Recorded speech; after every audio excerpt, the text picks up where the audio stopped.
अमीन अलैहिस्सलातु तस्लीम का आखिरी मकाम है। वहां पहुंचने के बाद अब जितने फरिश्ते अल्लाह ताला के हैं सब हुजूम दर हुजूम आने लगे। और यह हदीस पाक में है, सारे फरिश्ते आकर अल्लाह रब्बुल इज्जत की बारगाह में अर्ज करने लगे, ऐ मौला, आज तेरा महबूब तेरे कुर्ब के और तेरे विसाल की लज्जतें पाने के लिए सफर मेराज पर आया है।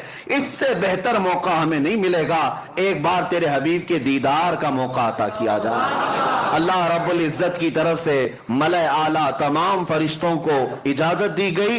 हुजूर सल्लल्लाहु ताला अलैहि वसल्लम इरशाद फरमाते हैं, मैं सिदरतुल मुंतहा के पास था, फरिश्ते हुजूम दर हुजूम आते और जियारत करते, दुरूद पढ़ते और निकलते चले जाते। वो कैसा समा था, वो कैसा नूर का वो माहौल था कि इस लम्हे, ये कितने लम्हे गुजरा, कितना जमाना गुजरा, हम में से कोई इदराक नहीं कर सकता, तस्वुर नहीं कर सकता। सिदरतुल मुंतहा के सफर के बाद ये दूसरा मरहला खत्म हुआ, ये सेकंड स्टेप, 3 स्टेप में मैं बता रहा हूं। तीसरा मरहला सिदरतुल मुंतहा के बाद बुराक को भी छोड़ दिया गया, जिब्राइल अमीन भी वहां रुक गए और हुजूर सल्लल्लाहु अलैहि वसल्लम ने उनसे कहा कि चलो जिब्राइल आगे।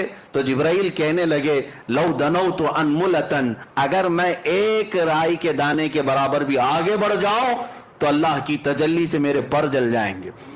इससे ज्यादा की लिमिट नहीं है, इससे आगे नहीं जा सकता। आप तशरीफ ले जाएं, आपका रब आपका हामी व नासिर है। नबी पाक सल्लल्लाहु अलैहि वसल्लम उसके आगे का जो सफर फरमाते हैं। फिर भी अभी एक सवारी लाई गई जिसको रफ कहा गया।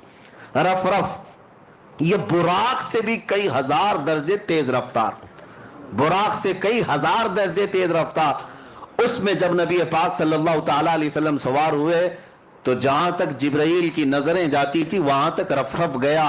फिर हुजूर सल्लल्लाहु ताला अलैहि वसल्लम को रफ से भी उतरने का हुक्म हुआ। रफ से जब आप सल्लल्लाहु अलैहि वसल्लम उतर आए तो उस सवारी को भी छोड़ दिया गया। अब हुक्म हुआ कि अब महबूब अकेले जाएं, इससे आगे अब किसी का सफर नहीं है, अब आप अकेले जाएं। अब जिस जगह मेरे आका सल्लल्लाहु अलैहि वसल्लम गए उसको कहते हैं ला मकान। उसको क्या कहते हैं? ला मकान। ला मकान का मतलब होता है मकान है ही नहीं, जगह है ही नहीं, क्या बोलोगे उसको? उसका नाम क्या है? उसका नाम क्या? अच्छा, और दूसरी बात, वो कहां है, कैसा है, किधर है, ये भी नहीं पता। हम यहां हैं तो हमारे जिहतें हैं, 6 जिहत मशहूर है।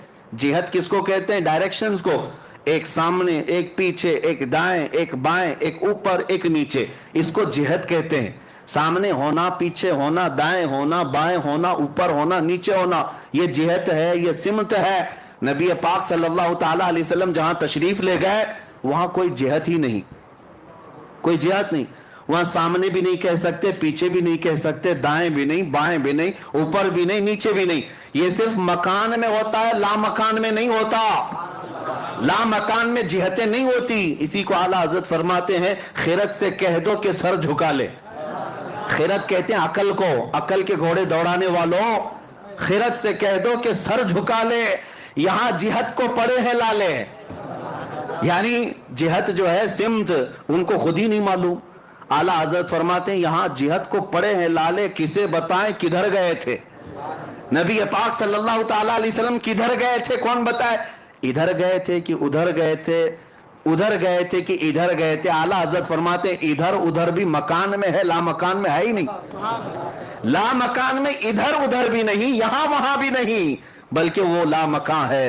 अब रसूल पाक सल्लल्लाहु अलैहि वसल्लम का वो नूरी सफर ये तीसरे मरहले का है। अब मैं आपको बताऊं, 3 सफरों के लिए 3 अलग अलग शान मेरे मुस्तफा को दी गई है, अलग अलग शान। जाहिर सी बात है, मैं आपको बताऊं, हर सफर के कपड़े अलग होते हैं, हर सफर के कपड़े अलग होते हैं। कश्मीर जाओ तो ठंडी का लिबास लेके जाओ। हाँ, अक्सर ठंडियों के मौसम में यूं ही नहीं जाते, किसी गर्म जगह पर जा रहे हो तो वहां के कपड़े अलग होते हैं। हर जगह के कपड़े अलग होते हैं। जहां का सफर करना है वैसा लिबास, वैसा खाना। अब नबी पाक सल्लल्लाहु ताला अलैहि वसल्लम के इस सफर में अइम्मा इकराम ने फरमाया, पहला सफर जो था वो आलम बशरियत का था, मस्जिद हरम से मस्जिद अक्सा तक, यह आलम बशरियत का सफर था, बशरियत का। और अब से यहां से बैतुल मुकद्दस से सिदरतुल मुंतहा तक नबी पाक सल्लल्लाहु अलैहि वसल्लम की नूरानियत का सफर था। और सिदरतुल मुंतहा से अर्श इलाही और लामका का सफर हकीकत मोहम्मदिया का था। अब उस हकीकत मोहम्मदिया को कोई पहचान नहीं सकता।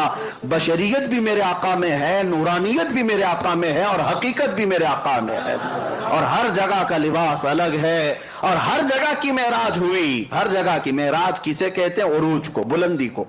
हर जगह वो चीज मेरे आका को दी गई जिसको आम इंसान कर ही नहीं सकता। आम इंसान कर ही नहीं सकता।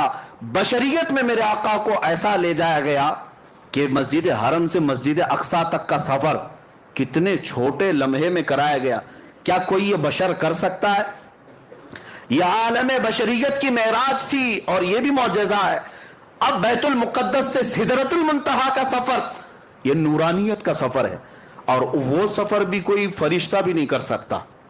वो नबी पाक सल्लल्लाहु तआला अलैहि वसल्लम को मेराज दी गई। अब सिदरतुल मुंतहा से रब्बे जुल जलाल की विसाल और कुर्ब तक की सबका सफर, यह हकीकत मोहम्मदिया का सफर था। वहां भी मेराज हुजूर की, बशरियत की भी मेराज है, नूरानियत की भी मेराज है, और हकीकत की भी मेराज है। हर कैफियत और हर मरहले की मेराज। अब ये 3 मरहलों से जो सफर हुआ, अब मैं आपको बताऊं, हुजूर रफ को छोड़कर फिर आगे कैसे गए? आगे कैसे गए? किधर जाते थे? कहां जाते थे? हुजूर पाक सल्लल्लाहु तआला अलैहि वसल्लम फरमाते हैं, तन्हाई की वजह से बेचैनी हुई, घबराहट हुई। किसी को होती है, बशरियत का तकाजा हो, या ऐसी जगह पर पहली मर्तबा आमद जो जगह ही नहीं, वहां क्या है? सिर्फ नूर ही नूर है, सिर्फ नूर ही नूर। और नूर का मैं आपको बताता हूं ऐसा कैसे हो सकता है।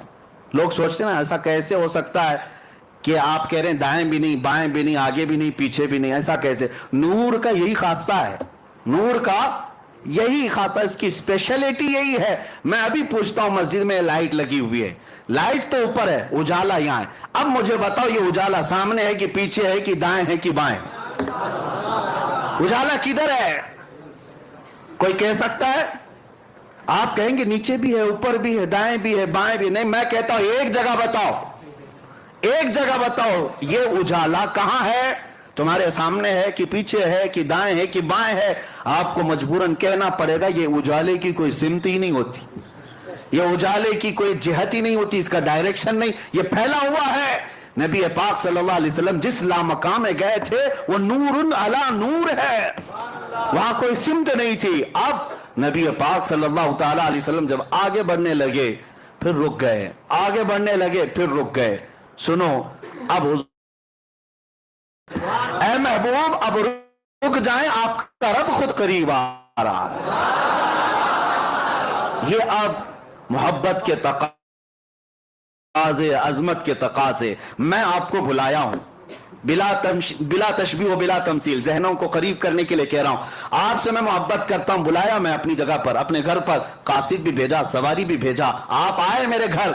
मुझे पता चला मैं जिस मेहमान को और जिस महबूब को बुलाया आया हूं, अब और आला मोहब्बत का तकाजा यह है, मैं अपने घर के सोफे में बैठकर इंतजार ना करूं, दरवाजे से निकल करके तुम्हारा इस्तेकबाल करूं, निकलकर मैं तुम्हारा इस्तेकबाल करूं। यह आला दर्जे की अजमत हुआ करती है, बिला तशबीह बिला तमसील। मेरे मुस्तफा रब्बे जुल जलाल के कुर्ब में जा रहे थे, बुलाया गया कासिद भेजकर, बुलाया गया सवारी पर बिठाकर, लेकिन जब उस जगह पर पहुंचे जिस जगह का नाम ही नहीं है, तो रब तबारक व तआला ने इरशाद फरमाया, किफ या मोहम्मद इन्ना रब्बका युसल्ली, ऐ महबूब रुक जाएं, आपका रब खुद करीब आ रहा है। अब कितना करीब आया, कितना करीब आया। अब सूरह नज्म की आयतें सुनो, रब तआला फरमाता है, थुम्मा दना फतदल्ला फकाना क़ाब क़ौसैन औ अदना, फिर वो करीब हुआ और करीब हुआ, फिर वो करीब हुआ और करीब हुआ, इतना कि 2 कमानों के बीच का जो हिस्सा होता है उससे भी ज्यादा करीब हुआ। अब ये जो इस्तिआरा इसको कहते हैं अरबी में, तशबीह दी गई कमान से। कमान क्यों? ये बहुत ही नफीस बात है इसके अंदर, कमान से भी ज्यादा करीब हुआ। आप कभी सुने आप अपनी जुबान में कि कमान से भी ज्यादा करीब है? क़ाब क़ौसैन, ये कुरान पाक सूरह नज्म में कौसैन कहते हैं, तीर कमान तो देखा होगा ना। हाँ, कमान जो है वो इस तरह से गोल, हाफ स्क्वायर, हाफ दायरा, हाफ सर्कल। ये जो कमान है इससे तशबीह क्यों दी गई? 1-2 कमानों से भी कम का फासला रह गया। असल में लोग یہ سمجھتے ہوں گے یہ جو تیر کمان ہے یہ نہیں ہے، عربوں کی ایک کہاوت ہے یہ، کیونکہ قرآن عربی میں نازل ہوا عربوں کو چیلنج کرتے ہوئے۔ ان کے ہاں جو محاورے چلتے تھے وہ کیا ہے پتہ ہے؟ عرب قبیلوں میں، عرب خاندانوں میں ایک دستور تھا، دو خاندان والے جب صلح کرتے، جب دو خاندان والے کوئی معاہدہ کرتے، ایگریمنٹ کرتے کہ آج سے ہم اور آپ سگے بھائی کی طرح ہیں، محبت میں ہم ایک دوسرے سے بہت قریب ہیں، تو کیا کرتے تھے پتہ ہے؟ ایک خاندان کا لیڈر دوسرے خاندان کا لیڈر دونوں میدان میں آتے اور دونوں کے ہاتھ میں کمان ہوتے تھے۔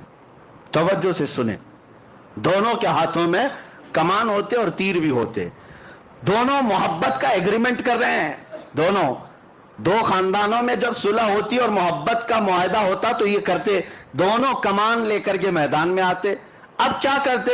اس قبیلے والا اپنا کمان اس کو دیتا، اس کا کمان خود لیتا، بدل ہوتے، عدل بدل، یہ اس قبیلے کی کمان لیتا اور وہ اس قبیلے کی کمان لیتا۔ اب کیا کرتے؟ سنیے عربوں کی محبت کے قصے، دونوں قبیلے والے تیر چلاتے، اپنے اپنے کمانوں سے تیر چلاتے، اور جب تیر جا کر گرتا تو دونوں خاندانوں والے نعرہ کیا لگاتے پتہ ہے؟ کہ تمہارا چلایا ہوا تیر ہمارا ہے، ہمارا چلایا ہوا تیر تمہارا ہے۔ یہ محبت کے لیے یہ طریقہ ہوتا تھا، قوسین اس کو کہتے، دو کمانوں کو، کہ جب بہت زیادہ قریب ہو جائیں تو میرا تیر تم چلاؤ، تمہارا تیر میں چلاؤں، لیکن بات یہ ہوگی سب میں کہ میرا چلایا ہوا تمہارا سمجھا جائے گا، تمہارا چلایا ہوا میرا سمجھا جائے گا۔ یہ عربوں میں قریب ہونے کو مثال دی جاتی، بلا تشبیہ و بلا تمثیل۔ رب ذوالجلال نے قریب بلا کر کے یہ ارشاد فرمایا، وہ عربوں میں قوسین بدل کر کے قریب ہونے کی بات کرتے ہیں، میرا محبوب تو اس سے بھی زیادہ قریب ہوا۔ اور اسی کو اعلیٰ حضرت اپنے قصیدے میں فرماتے ہیں، میں تو مالک ہی کہوں گا کہ ہو مالک کے حبیب، میں تو مالک ہی کہوں گا کہ ہو مالک کے حبیب، یعنی محبوب و محب میں نہیں میرا تیرا، محبوب و محب میں نہیں میرا تیرا، جو کام خدا کا ہے وہ کام میرے رسول کا ہے۔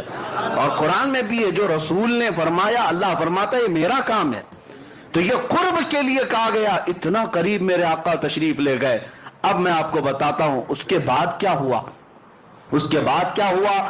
وہاں پر رب ذوالجلال کو محبوب رب نے، حضور پاک صلی اللہ تعالی علیہ وسلم نے اپنے ظاہری آنکھوں سے دیکھا، صرف تجلی کو نہیں پوری ذات الہی کو دیکھا۔ اب یہاں پر جو اعتراض ہے قرآن پاک میں لا تدرکہ الابصار، اس کو کوئی آنکھ دیکھ نہیں سکتی، اس کو کوئی آنکھ دیکھ نہیں سکتی۔ یہ آیت پڑھ کر کے بعض لوگ یہ کہتے ہیں یہ ہو ہی نہیں سکتا، حضور کیسے دیکھ سکتے ہیں؟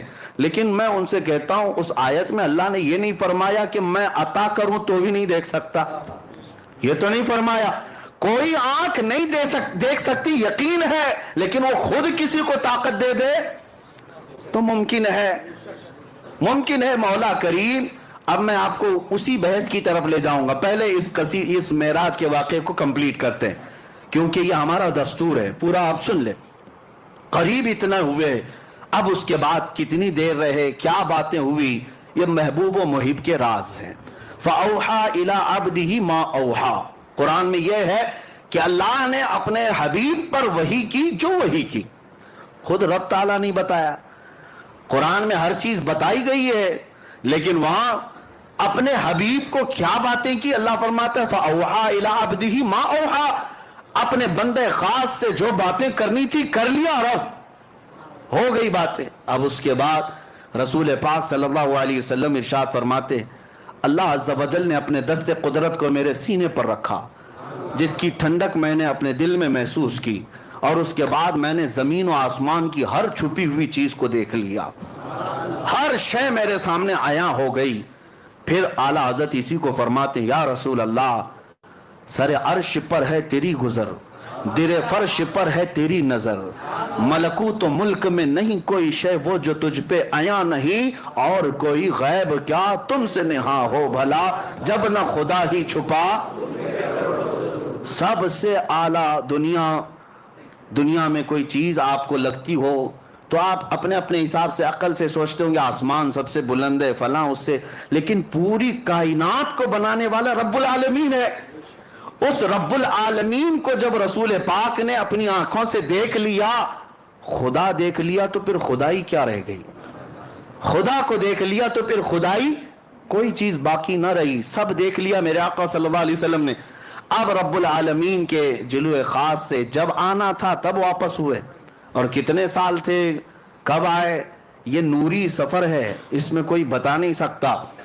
واپس جب میرے آقا صلی اللہ تعالیٰ علیہ وسلم تشریف لائے تو آپ کو پتا ہے چھٹے آسمان پر حضرت موسیٰ علیہ السلام سے ملاقات ہوئی۔ اب یہاں پر بھی دیکھیں مہمان کے تقاضے کیا کیا ہوتے ہیں۔ پھر میں آتا ہوں ہماری زندگیوں کے معاملہ، پھر میں یہی کہوں گا بلا تشبیہ و بلا تمثیل، آپ سے محبت کرتا ہوں، بلانا چاہتا ہوں، قاصد بھیجا، سواری بھیجا، آپ آئے گھر سے نکل